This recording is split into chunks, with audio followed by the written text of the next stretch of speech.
Bonjour à tous et à toutes, je m'appelle Nicolas Tarot et je suis en première année de master de climatologie à l'université de Paris-Saclay et je suis là aujourd'hui pour vous présenter mon projet de recherche autonome qui porte sur l'énigme de l'Oligocène. Mais l'Oligocène, qu'est-ce que c'est? Eh bien, l'Oligocène, c'est une époque géologique durant la période du Paléogène qui va s'étendre de 33,9 millions d'années jusqu'à 23,04 millions d'années. Ça fait une durée à peu près de 11 millions d'années. Et pendant cette époque-là, la Terre va se refroidir. Il y a plusieurs raisons à cela. Il y a plusieurs faits marquants durant cette époque, notamment l'extension de la calotte polaire antarctique. Il y a aussi l'Amérique du Sud qui va se séparer de l'Antarctique et va créer le passage de Drake. Et en même temps, il y a l'Inde qui rentre en collision aussi avec l'Eurasie plusieurs millions d'années auparavant, et cette collision va se poursuivre durant l'Oligocène.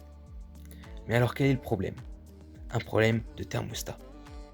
Voici un graphique qui représente en jaune les températures globales et en bleu la concentration en CO2 atmosphérique sur le Cénozoïque, donc de 65 millions d'années à aujourd'hui.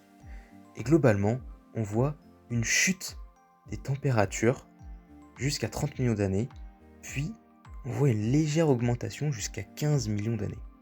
On voit aussi une chute globale du CO2 jusqu'à 15-10 millions d'années environ, même si cette chute fluctue, varie dans le temps, mais on observe une chute globale. Et si on regarde dans le détail au niveau de l'Oligocène, on remarque une légère augmentation jusqu'à 30 millions d'années, puis une chute assez brusque jusqu'à la fin de l'Oligocène. Et cette chute du CO2 accompagnée d'une légère augmentation des températures est problématique, et on va voir pourquoi. Cela est problématique pour deux raisons. La première, c'est que sur Terre, il y a l'effet de serre qui nous permet de vivre.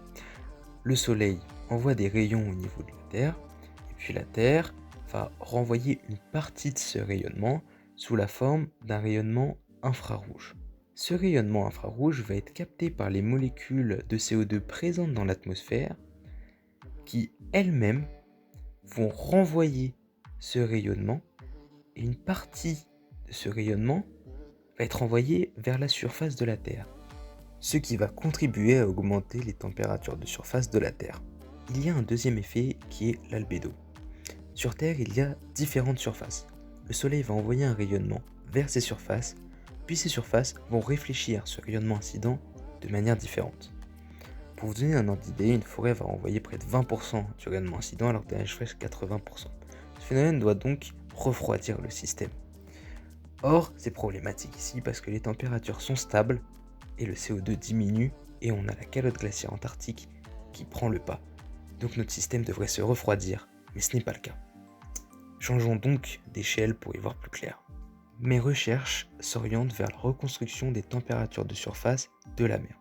Et pour cela, j'utilise des foraminifères planctoniques, sur laquelle on va extraire du delta O18, et tout ça c'est référencé dans une grande base de données.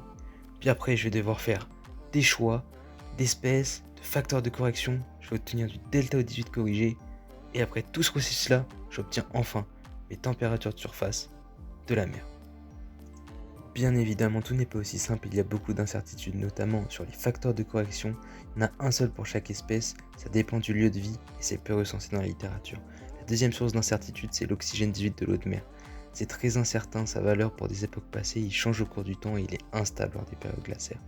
Et le problème, c'est que j'ai besoin à la fois des facteurs de correction et du delta O18 pour reconstruire mes températures. Autrement dit, mes résultats, ils sont à appréhender avec des petites pincettes. Et donc voilà les résultats que j'ai obtenus pour l'instant. Alors là c'est un tableau avec les données, mais ici on voit beaucoup mieux les courbes et les tendances.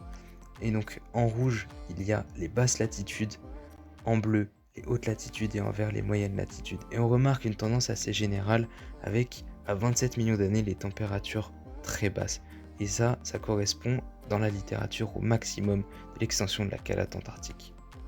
C'est un point positif, mais il serait maintenant intéressant de comparer toutes ces données-là avec à la fois du CO2 et pourquoi pas aussi les paramètres orbitaux. Mais il y a aussi de nouvelles hypothèses à tester comme celle de la dynamique glaciaire, de la circulation océanique ou encore de l'effet de la tectonique sur le climat. Je suis actuellement en stage à Bristol pour observer l'Oligocène à travers le spectre de la modélisation climatique. J'espère que cette vidéo vous aura plu et puis merci de votre attention.